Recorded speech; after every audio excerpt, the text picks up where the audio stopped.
السلام عليكم، ازيكم حبايب قلبي؟ عاملين ايه؟ يا رب تكونوا بخير. اهلا بكم في يوم جديد وفيديو جديد. وحشتوني جدا جدا من الفيديو اللي فات. النهارده ان شاء الله جايلكم فيديو ولا اروع من كده. فيديو حلو. هنعمل ايه؟ هنعمل مربى ايه؟ هنعمل مربى جزر زي ما انتم شايفين.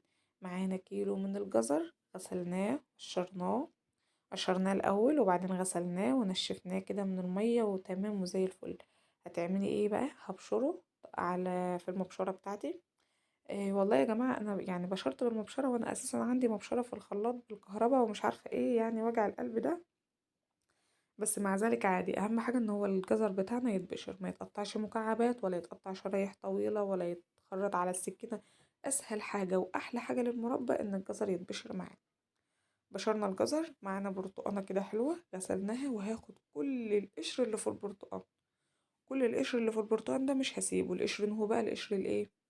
القشرية البرتقاني اللي هي اصلا ريحتها حلوة. مش هاخد البيضة اللي تحت القشرية البرتقاني اللي اصلا هتمرر لي المربى. فانا هاخد بس، شوفوا، القشرية البرتقاني فقط لا غير.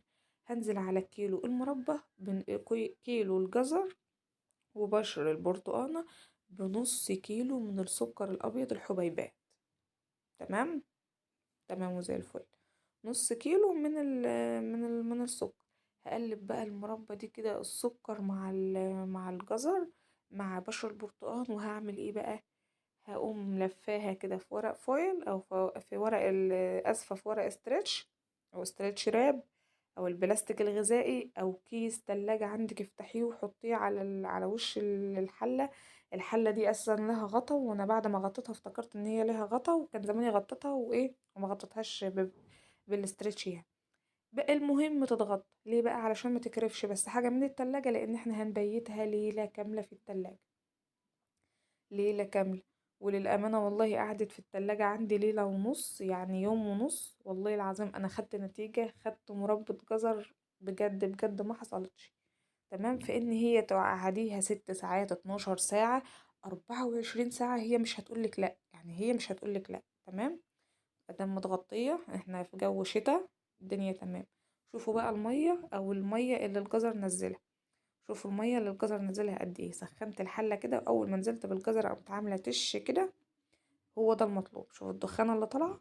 ليه بقى؟ علشان بس اسرع عملية الغليان وكل الكلام ده. مش هحط بقى المربى وهصفي المية، لا، هحط المربى الجزر بالمية ببشر البرتقال. كله كله كله هحطه في الحلة على النار زي ما انتم شايفين كده. هبدأ بقى انزل الكمية كلها. ولسه في خطوتين او لسه في اضافين للمربى دي علشان تبقى معانا مربى محترم.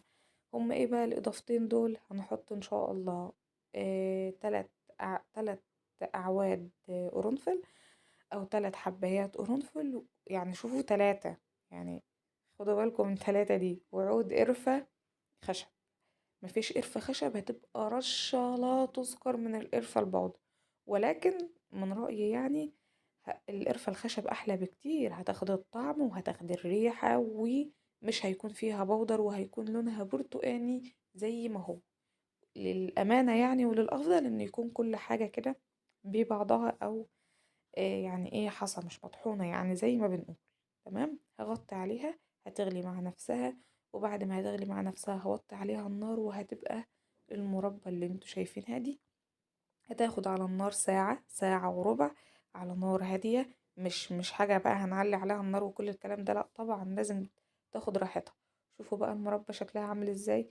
المربى دي في الحقيقة كده من غير الكاميرا اللي هي اصلا ظالمة لونها، فيها لمعان غير طبيعي ولونها حلو وحلاوة غير طبيعية. تمام. انا من الناس اللي يعني اقول يعني مربى الجزر عادي يعني، بس لما عملتها لا وجربتها ودقتها، لا هي حقيقي احلى من مربات كتير ممكن تجيبيها او ممكن تشتريها او تعمليها. يعني من احب المربات بقى اللي انا دقتها وعجبتني يعني هي مربى الجزر ومربى الفراولة بصراحة. الاتنين يعني فوق الوصف. اي برطمان زجاجي عندك يكون متعقم. ومتعقم ازاي؟ مروة قلناها في كذا فيديو قبل كده. يا تحطيه في مية مغلية وتسيبيه ينشف براحته، يا تحطيه في الميكرويف لمدة 15 ثانية برضو وتسيبيه ينشف براحته. وتبدأي بعد كده تحطي فيه. يعني المربى دي لو قعدت عندك في التلاجة، طبعا انا ما حطيتش فيها سنة ملح ليمون. او سنة عصر ليمون. ليه بقى؟ علشان انا عارفة ان هي مش هتقعد عندي اصلا، وهو الكمية اللي انا عاملاها صغير. ولكن انت لو هتعملي كمية كبيرة وهتشيليها هتحطي نص ليمون، يعني هتحطي نص ليمونية. لو انت عاملة كمية اكبر من كده، لو انت عاملة مثلا 3 كيلو هتحطهم في التلاجة للاكل. او لو انت هتعينيها بقى فترة طويلة لازم ملح الليمون لازم المادة الحافظة. تمام. هبدأ بقى ان انا كده احط في البرطمان بتاعي واغطيه وابدأ اشيل الباقي طبعا.